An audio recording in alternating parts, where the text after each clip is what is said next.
করছি সর্ষে পাবদা। খুবই মজাদার একটি রেসিপি। চলো দেখা যাক সম্পূর্ণ ভিডিওটা। পাবদা মাছ খুব ভালো করে ধুয়ে নিয়ে কিছুক্ষণের জন্য ম্যারিনেট করে রাখবো। দিয়ে দিলাম হলুদ, লবণ এবং সর্ষে বাটা।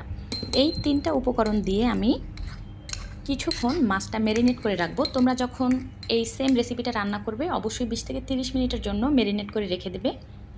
এবার চলো রান্না শুরু করে দিই। ছোট্ট মাটির কড়াইয়ে রান্না করছি। দিয়ে দিলাম পরিমাণ মতো সয়াবিন তেল।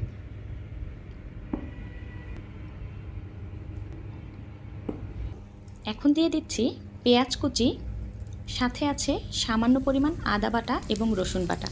কিছুক্ষণ তেলে ভেজে নিয়ে এরপরে বাকি সকল মশলাগুলো আমরা দিয়ে দেব। সম্পূর্ণ ভিডিওটি তোমরা দেখতে থাকো, আশা করছি অনেক ভালো লাগবে। দিয়ে দিলাম পরিমাণ মতো লবণ, হলুদের গুঁড়া, জিরার গুঁড়া, শুকনা মরিচের গুঁড়া, ধনিয়ার গুঁড়া। সামান্য পরিমাণ পানি দিয়ে মশলাটা খুব ভালো করে কষিয়ে নেব। ঠিক এইভাবে আমি 2 থেকে 3 বার মশলাটা খুব ভালো করে কষিয়ে নেব। দেখতে পাচ্ছ মশলাটা খুব ভালো করে কষানো হয়ে গিয়েছে, উপরে তেল ভাসছে। এবার দিয়ে দিলাম সর্ষে বাটা। আমি সাদা সর্ষেটা নিয়েছি, তোমরা কালো সর্ষেও নিতে পারো, সাদা সর্ষে নিতে পারো, দুইটা সর্ষে একসাথে মিক্সড করেও নিতে পারো, কোনো সমস্যা নেই। সর্ষেটাও খুব ভালো করে কষিয়ে নেব। মশলা যত ভালো করে কষানো হয় তরকারির স্বাদটা আসলে তত ভালো হয় সবসময়, তোমরা জানো। এবার ম্যারিনেট করে রাখা মাছ দিয়ে দিচ্ছি। মাছটাও খুব ভালো করে কষিয়ে নেব।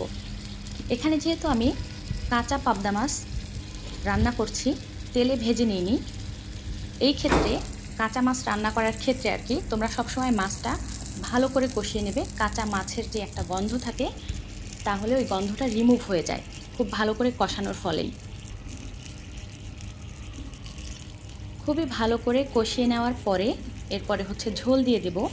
রান্না করছি তোমাদের জন্য সর্ষে বাটা দিয়ে পাবদা মাছের ঝোল।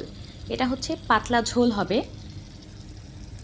খুব ভালো করে কষিয়ে নেওয়ার পরে দিয়ে দিচ্ছি পানি। আমি ঝোলটা দিয়ে দিলাম, এরপরে কাঁচামরিচ ছিটিয়ে দেব উপর থেকে 2-3টা। কাঁচামরিচটা দেওয়ার কারণ একটা কাঁচামরিচের সুন্দর ফ্লেভার আসে শেষের দিকে দিলে। আর রান্নার প্রথমে যখন কাঁচামরিচ দেওয়া হয় তার মানে ওটা ঝালের জন্য, আর শেষে যখন দেওয়া হয় তখন সেটা সুন্দর একটা ফ্লেভারের জন্য। রান্না প্রায় শেষের দিকে, ঢেকে দিয়েছিলাম মাছ সেদ্ধ হওয়ার জন্য। তো পরিপূর্ণভাবে রান্না শেষের দিকে এবং মাছ সেদ্ধ হয়ে গিয়েছে। এটা যেহেতু পাতলা ঝোল রান্না করছি, তো রান্না শেষ। তুলে ফেললাম চুলা থেকে মাছের কড়াই। এবার তোমাদেরকে পরিবেশন করে দেখাবো। তোমরা যারা যারা সর্ষে পাবদা খেতে চাও এক্ষুনি চলে আসো আমার এই ছোট্ট মাটির রান্নাঘরে। অসাধারণ মজা হয়েছে রান্নাটা। আমি রান্না করার সময় ঝোল টেস্ট করে দেখেছি। আমার ভিডিও তোমাদের যাদের ভালো লাগে তোমরা অবশ্যই আমার ভিডিও কন্টিনিউ দেখবে এবং সুন্দর সুন্দর কমেন্ট করবে, আমার ভিডিও শেয়ার করবে এবং সাথে থাকবে।